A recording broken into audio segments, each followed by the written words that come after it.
பிரியமானவர்களே, இயேசு கிறிஸ்துவின் நாமத்தில் உங்களுக்கு என் அன்பின் வாழ்த்துக்கள்.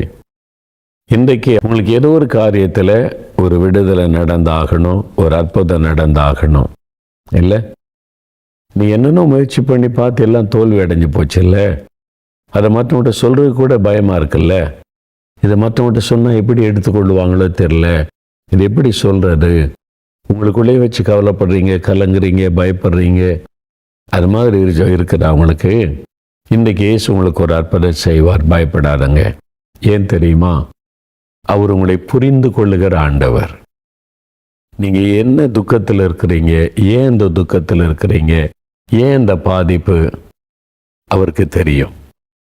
அவர் எல்லாவற்றையும் விளங்கி கொள்ளுகிற ஒரு நல்ல தகப்பன். நம்மை தப்பாகவே புரிந்து கொள்ள மாட்டார். எனக்கு இந்த மாதிரி இருக்கிற ஆண்டவரே அப்படின்னு சொன்னால் He can understand you. ஒருவேளை உங்களுடைய கணவரால் அதை புரிந்து கொள்ள முடியாமல் இருக்கலாம். உங்களுடைய மனைவியால் கூட உங்களுடைய உணர்வுகள், பிரச்சனையை புரிந்து கொள்ள முடியாமல் இருக்கலாம். உங்கள் பிள்ளைகிட்ட சொன்னால் கூட எதுக்கு இந்த மாதிரி சும்மானாலும் ஒன்றுமே இல்லாதாலும் அப்படி பேசிக்கிட்டு இருக்கீங்க. அவங்களுக்கு ரியலான காரியத்தை புரிந்து கொள்ள முடியாமல் இருக்கலாம். நீங்கள் நினைக்கலாம், என்னை யாருமே புரிஞ்சுக்க மாட்டேங்கிறாங்களே, இது எப்படி நான் உங்களுக்கு விளக்கி சொல்லுவேன். உங்களுக்குள்ளாகவே கஷ்டப்பட்டு கொண்டு இருக்கலாம். இயேசுவுக்கு தெரியும். அவர் புரிந்து கொள்ளுகிற தேவன். ஆனால் தான் உங்களோட பேசி கொண்டிருக்கிறார். என்ன பேசுகிறார் தெரியுமா?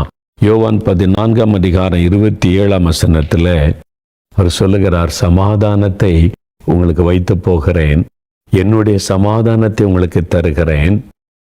உலகம் கொடுக்கிற பிரகாரம் நான் உங்களுக்கு கொடுப்பதில்லை. உங்கள் இருதயம் கலங்காமலும் பயப்படாமலும் இருப்பதாக. உங்கள் இருதயத்தில் ஏதோ ஒரு கலக்கம் இருக்குது. பயம் ஒரு பக்கம், கலக்கம் ஒரு பக்கம். ஏதோ ஒரு பயம், சூழ்நிலைகள் குறித்த பயம். சிலருக்கு காரணமே இல்லாமல் பயம். ஒரு வியாதி வந்து பயம் இருக்குன்னா பரவாயில்ல. ஒரு கடன் பிரச்சனை, அதனால பயம், பரவாயில்ல.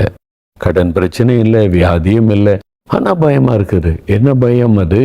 பிசாசு கொண்டு வரக்கூடிய பயம். சிலருக்குள்ள மரண பயம், செத்துருவனுன்ற பயம். இந்த பயத்துக்கு இடம் கொடுக்க கொடுக்க கொடுக்க கொடுக்க உள்ளத்தில் ஒரு கலக்கம் வந்துடும். உள்ளுக்குள்ள ஒரு கலக்கம், எப்பவும் ஒரு கலக்கம் இருந்துக்கிட்டே இருக்கும். அப்போ ஒரு ஆத்ம அமைதி, அந்த சமாதானம் இருக்காது. நிம்மதியாக தூங்க முடியாது, நிம்மதியாக சாப்பிட முடியாது, நிம்மதியாக ஒரு வேலை செய்ய முடியாது. உள்ளுக்குள்ள ஒரு ஆத்ம அமைதின்றாங்களே, அது இல்லை. அப்படியே ஒரு குழப்பமான நிலைமை. ஆண்டு சொல்றார், உங்கள் இருதயம் கலங்காமலும் பயப்படாமலும் இருப்பதாக. இன்றைக்கு இப்போ ஆண்டவர் அந்த கலக்கத்தை மாற்ற விரும்புகிறார். இதுக்கு நீங்க இடம் கொடுத்து கொடுத்து கலங்க என்ன ஆகுன்னு தெரியுமா? சாத்தான் அதன் வழியாக உங்களுக்குள்ள நுழைஞ்சி மன அழுத்தத்தை கொண்டு வந்துடுவான், டிப்ரெஷனை கொண்டு வந்துடுவான். அது பிசாசனிடத்தில் வரக்கூடியது. பயத்தில் தான் ஆரம்பிக்கும், அப்புறம் அது கலக்கமாக மாறும். தொடர்ந்து நீங்கள் இடம் கொடுக்க மன அழுத்தமாய் மாறி உங்கள் வாழ்க்கையை சாத்தான் சிறை வச்சிருவான். அவள் வெளியே வர விரும்பினாலும் முடியலை. யாராலும் அதை அண்டர்ஸ்டாண்ட் பண்ண முடியாது.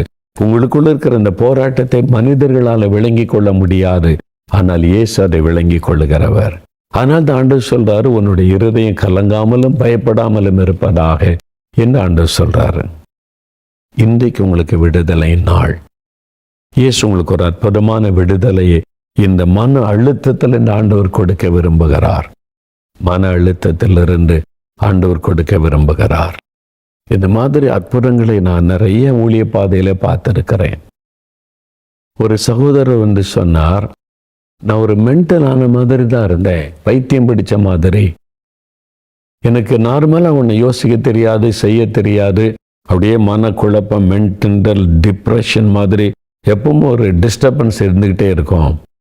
சில சமயம் எங்கே போகிறேன்னு தெரியும், போய்கிட்டே இருப்பேன், பேசிக்கிட்டே இருப்பேன். யாரும் சொல்கிறது எனக்கு விளங்கி கொள்ள முடியாது. அந்த அளவிற்கு அந்த மன அழுத்தம் மனநிலையில் பாதிப்பை கொண்டு வந்து விட்டது. யாரோ கூட்டிகிட்டு வந்தாங்க மீட்டிங்க்கு, நீ வா கொடுத்து போகலாம் அப்படின்னு சொல்லி. இயேசுவை பற்றி இங்கே சொல்கிறாங்க, அவர்கிட்ட ஜெபம் பண்ணுறாங்க, இயேசு நிறைய அற்புதம்லாம் செய்கிறாரு சொல்கிறாங்க, நம்மளும் போகலான்னு சொல்லி யாரோ கூட்டிகிட்டு வந்துட்டாங்க.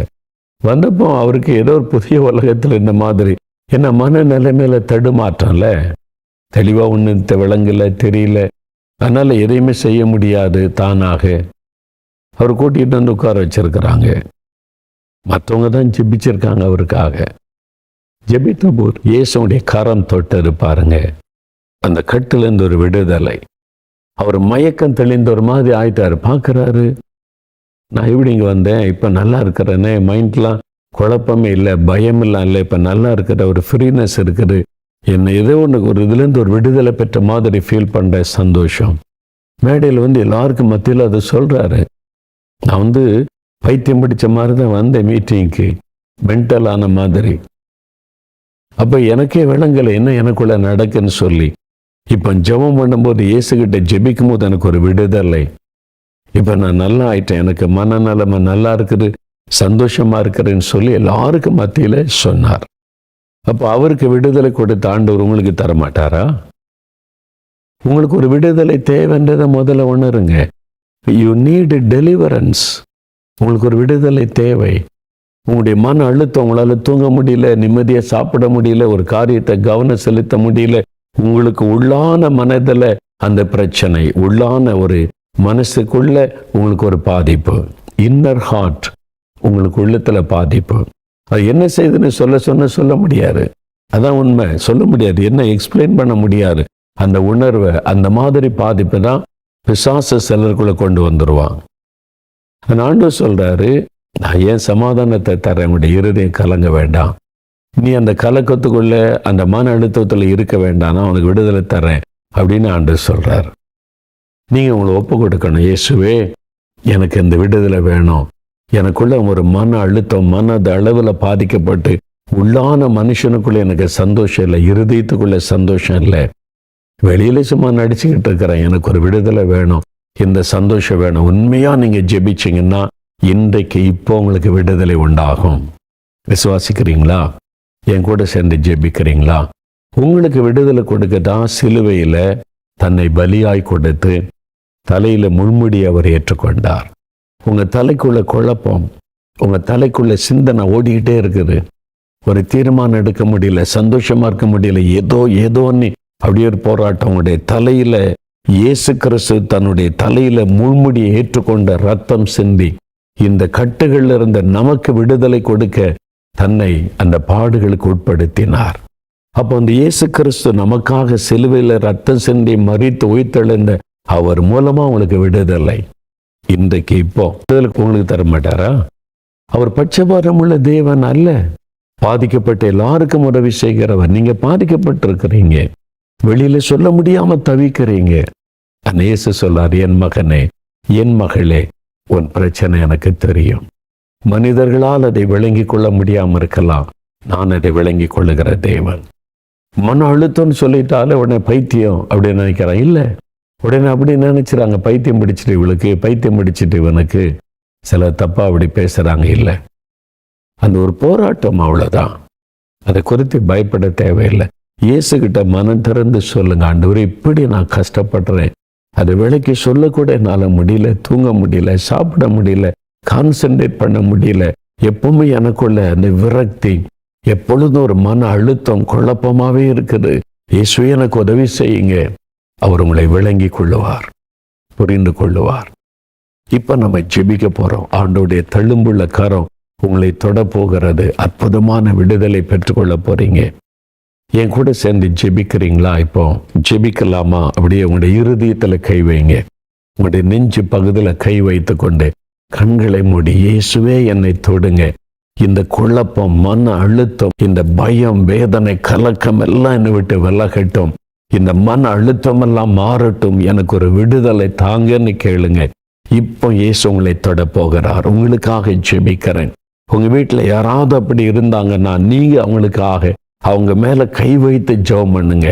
உங்களுக்காக ஜெபிக்கிறது மாத்திரம் இல்லை, மற்றவங்களுக்காக அவங்க மேல கை வைத்து ஜெபம் பண்ணுங்க. இப்ப ஆண்டவருடைய வல்லமை தொட போகிறது. தகப்பனே, நீர் எங்களுடைய இருதயம் கலங்காமல் பயப்படாமல் இருப்பதற்காக சிலுவையில் நம்மை பலியாய் கொடுத்த உயிரோடு எழுந்தீரே. தகப்பனே, நீர் சிந்தின ரத்தத்தின் மூலமாய் சாத்தானுடைய வல்லமைகளை அழித்து போட்டீரே. உமக்கு ஸ்தோத்திரம். இதோ பயத்தையும் கலக்கத்தையும் மன அழுத்தத்தை கொண்டு வந்து இந்த பிள்ளைகளை வேதனைப்படுத்துகிற அந்த பொருளாத ஆவிகளை நான் இயேசுவின் நாமத்தில் கடிந்து கொள்ளுகிறேன். விலகி போகட்டும் அந்த பயங்கள், விலகி போகட்டும் அந்த கலக்கங்கள். இயேசுவின் நாமத்தில் விலகட்டும் அந்த பொல்லாத ஆவியினுடைய கிரியைகள். இயேசுவின் நாமத்தில் விடுதலை உண்டாகட்டும். இந்த சகோதரியை தொடும், அந்த சகோதரனை தொடும், அந்த வாலிப தம்பியை தொடும், இந்த வாலிப மகளை தொடும். இயேசு கிறிஸ்துவின் நாமத்தில் இப்பொழுதே விடுதலை உண்டாகட்டும். அந்த மன அழுத்தங்கள் எல்லாம் மாறட்டும், கவலைகள் சோர்வுகள் விலகட்டும், ஒரு சந்தோஷம் மன மகிழ்ச்சி உண்டாகட்டும். இந்த நிமிஷத்தில் இந்த விடுதலை வருவதாக. நீ தொட்டதற்காய் நன்றி, விடுதலை கொடுத்ததற்காய் ஸ்தோத்திரம், ஸ்தோத்திரம், ஸ்தோத்திரம். நல்ல மாற்றத்தை உம்முடைய பிள்ளைகள் இன்று முதல் காண செய்யும். அவளை ஆசீர்வதியும். இயேசு கிறிஸ்துவின் நாமத்தில் ஜெபிக்கிறோம் பிதாவே. ஆமேன், ஆமேன்.